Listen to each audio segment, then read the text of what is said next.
View Ninja Step 36, bringing it all together, and why business soft skills that are normally only taught to senior executives in places like Harvard can be just as valuable to young people setting out on their life journey.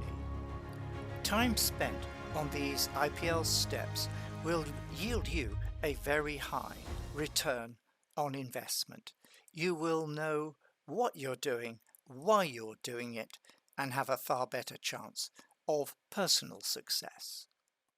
And bear in mind, we've got limited time, and what I want out of this session is to help you shape your thinking about the whole value chain of the music industry, because you're going up to these children in need. You're going to be seeing players in the industry, and so I'm just drilling down like this at that level, so you can start identifying players and what they do, and the difference between one player and another player, not as individuals and how creative they are, but the resources available to them and what they do in the marketplace, and the skills they've got.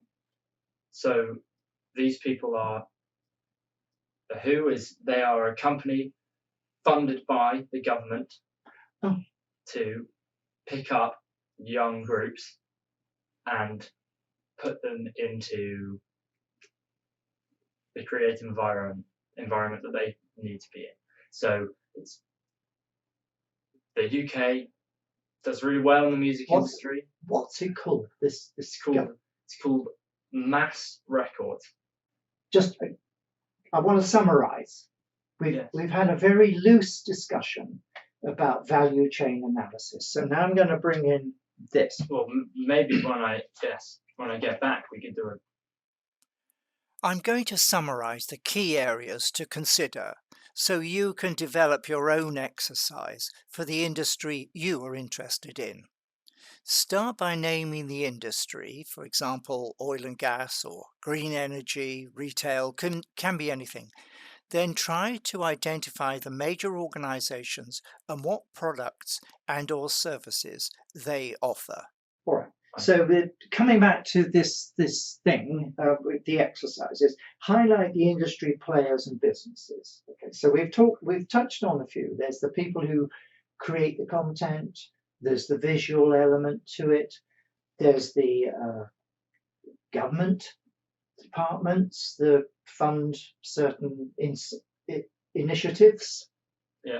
The government will have outsourced how that is administered to a particular group, and you could even go and get a job with them, for example, or intern with them and learn a lot about that, because in all of this value chain you follow the money. That's the principle. It's kind of what it's about. I'm afraid it is, because you need to empower yourself. You need to find where the money is, not take it all for yourself, but to be able to stay in the game and continue to be a player. So you can keep making art. Yes. Yeah. So if next time we meet, you might say to me, Graham, this program is funded by the Department of Culture, or this is the name of the minister who's in charge of it at the moment. This is how many staff they've got, because that's all in the public domain, all that kind of information. These are the key decision makers in that department about who gets approached and who's offered what opportunities and at what level. And is it regional, for example?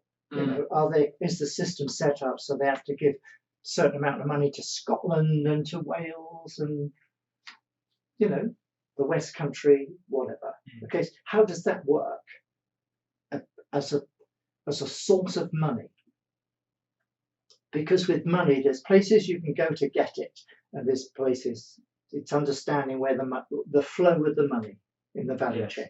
Okay, what skills do you need to be a player in what segments? So if it's in the creative thing, you've got to have inspiration. If it's producing, if it's distribution, if it's the link between the end consumer and access to the music, if it's to do with intellectual property protection, all these different things are segments in the market.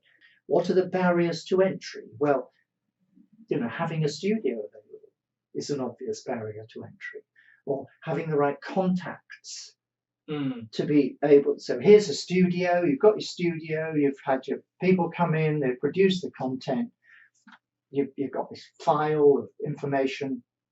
How do you get it out? Yeah. What happens next? How do you monetize it? That's where I'm stuck. Yeah. Right now, that's my how do you monetize made the music. Okay. I don't know how to. But remember, money is to do with price and quantity.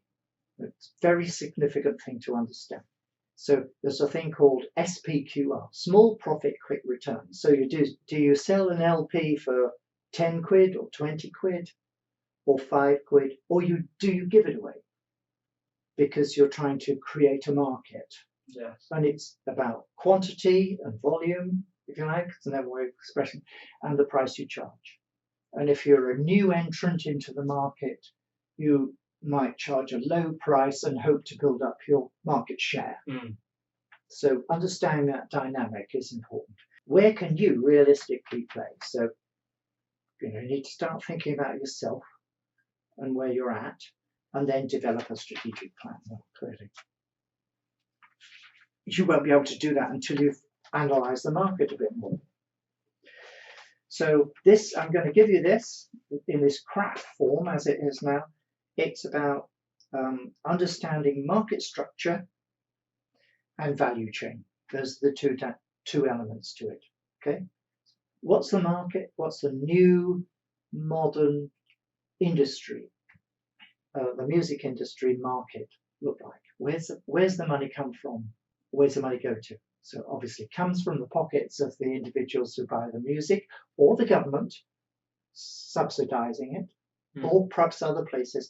Where's the money go to? Is it still going into the pockets of the EMIs and the Deccas and the big music companies, or is it going into Richard Branson's pocket? Where's the money going to? Okay, and then what do all the players in the value chain do? So it's all described here. I will give it to you as an exercise, and next time we meet. Oh yeah, floating, that's easy to do. So here, let's lay it out. It goes like, okay, so I've talked an awful lot, and I haven't listened that much, but it's been interactive. I hope so. And I hope any viewers will see this. The people who are watching this may not want to go into the music industry. They may want to go into the cardboard box industry, or something else, fishing, or whatever, But even if you're a fisherman, if you catch fish, you've got to have someone to sell them to, or if you grow flowers. No matter, what it is, there has to be monetized. How do you say it? Monetized. Monetization, doesn't it? It doesn't matter what you're doing. It's monetized.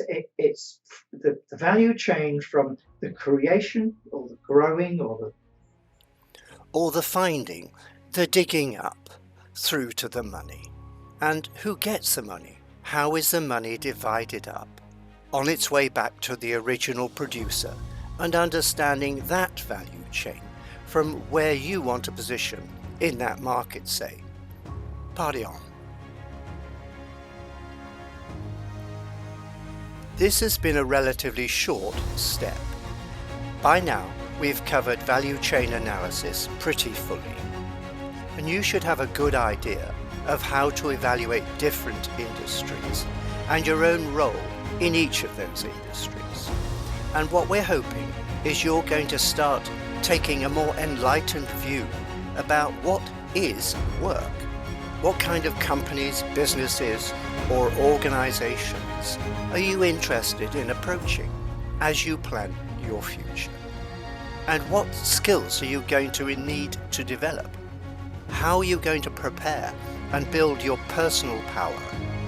And that's the whole purpose of these Institute of Practical Learning courses, is helping you get the job you want and become really effective when you go for that interview, so that they understand you, they know the authentic you, and they're going to be persuaded to want you to be part of their organisation and a player.